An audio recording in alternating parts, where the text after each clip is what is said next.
Apple বাগান, কি পরিমাণ আপেল ধরে আছে দেখছেন। নানান জাতের, বিশেষ করে রেড আপেল এখানে বেশি, পুরো গাছ ভর্তি আপেল আর আপেল।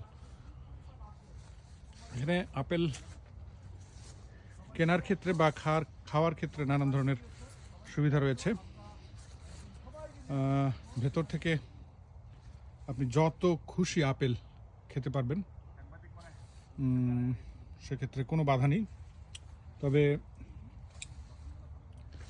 ব্যাগ ভর্তি করে নিতে হলে বা এখান থেকে নিয়ে যেতে হলে আপনাকে আপেলের দাম দিতে হবে। সেক্ষেত্রে বিভিন্ন দামের আপেল রয়েছে, বিভিন্ন কেজিতে। আমি এই